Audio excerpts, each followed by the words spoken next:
Cet homme a disparu depuis 11 ans. Son nom, Houssine El Manouzi, 40 ans, citoyen marocain, profession mécanicien d'aviation.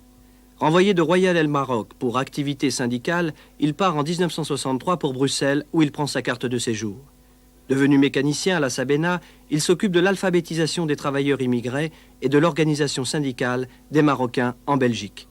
Après 2 séjours en Libye et au Maroc, Manouzi revient en Belgique. Là, il apprend qu'il vient d'être traduit en justice au procès de Marrakech le 17 septembre 1971 pour atteinte à la sûreté de l'État. C'était l'un des grands procès qu'a connu le Maroc depuis l'indépendance. C'est un procès de 193 militants de l'Union nationale des forces populaires, parti de Mehdi Ben Barka. Moi, personnellement, j'ai été acquitté. Houssine a été condamné à mort par contumace, parce que Houssine avait la chance d'avoir pu s'échapper à cette vague de répression et se réfugier à l'étranger. Manouzi, qui ne se sent plus en sécurité en Belgique, est en effet parti pour la Libye, où il accepte un emploi à la Libyan National Airways. À Tripoli, il rencontre un autre Marocain, Driss Admoun. Cet homme d'affaires va lui offrir de l'aider dans ses activités syndicales. Une amitié naît entre les deux hommes et Manouzi confie à ce nouveau compagnon son projet de voyage touristique en Tunisie. Mais lorsque Manouzi atterrit à Tunis, il ignore que Driss Admoun est en réalité un policier marocain et qu'un piège l'attend à l'aéroport. Nous sommes le 1er novembre 1972. Il est près de midi et l'avion en provenance de Tripoli vient de se poser. Manouzi se dirige vers la poste de l'aéroport. Là, il envoie un télégramme pour rassurer ses amis restés à Tripoli. Il y avait dans le télégramme « Je suis bien arrivé, signé Gaspard ». Est-ce que je peux vous demander pourquoi vous conservez l'anonymat?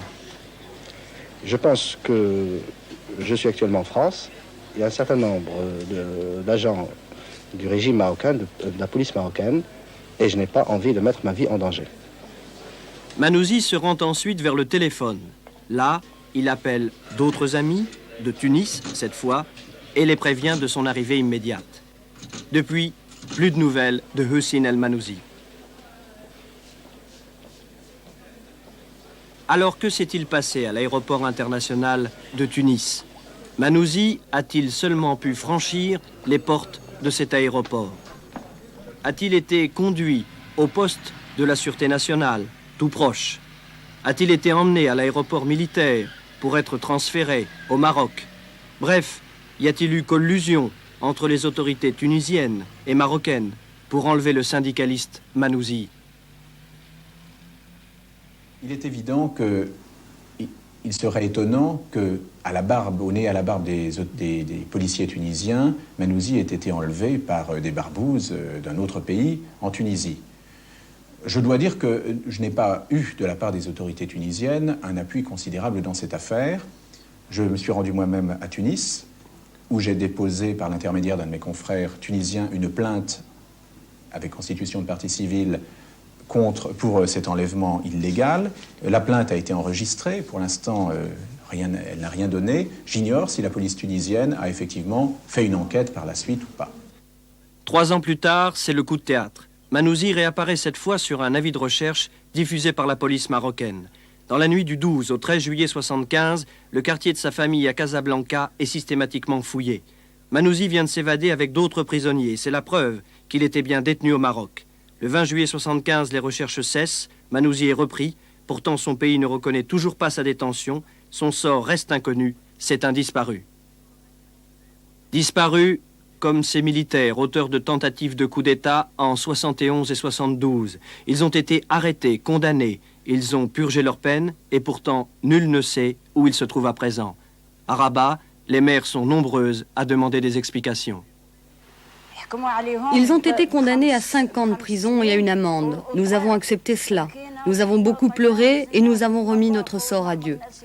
S'ils ont commis un péché, ils méritent un châtiment. Mais on nous dit qu'ils sont en prison au Sahara, qu'ils ont faim, qu'ils sont morts. En fait, nous n'avons aucune information. Selon un rapport d'Amnesty International, des disparus civils, mais surtout des militaires, seraient détenus dans le sud marocain, à Tazmamart. Amnesty précise que les conditions d'incarcération y seraient effroyables. Des lettres ont réussi à sortir de cet endroit perdu. Par exemple, celle-ci, datée de février 79. J'espère que ce mot te parvienne. J'ignore si tu as une idée de l'enfer de Tazmamart. Réclusion perpétuelle, demi-ration de soldats, ennui, froid, faim, obscurité et solitude. Et cet autre, du 12 juillet 80. C'est une mort horrible que nous ingurgitons goutte à goutte. Depuis notre entrée dans un trou noir, nous ne sommes pas sortis un seul jour au soleil. Nous sommes alors partis à la recherche de l'endroit qui n'existe pas, ce Tazmamart, dont le mouvement Amnesty International lui-même ne parle qu'au conditionnel. Seules indications dont nous disposions, cette montagne, sur laquelle est inscrite la devise « Dieu, le roi, la patrie ».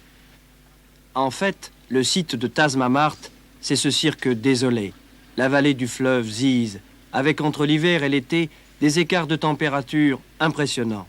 Et puis, un autre repère au milieu de cette muraille montagneuse, la présence d'un ancien fort laissé par les Français. Juste au-dessus, un poste militaire marocain garde ses fenêtres toujours ouvertes pour surveiller la route. La route unique, devenue blanche, poussiéreuse, qui conduit à cette prison invisible aux yeux du monde, car ici la région est interdite, y compris aux avions. Mieux, elle n'existe même pas sur les cartes routières. Invisible donc ces deux blocs sur la droite. Invisible aussi ce long bâtiment sur la gauche, qui jouxte un réservoir d'eau.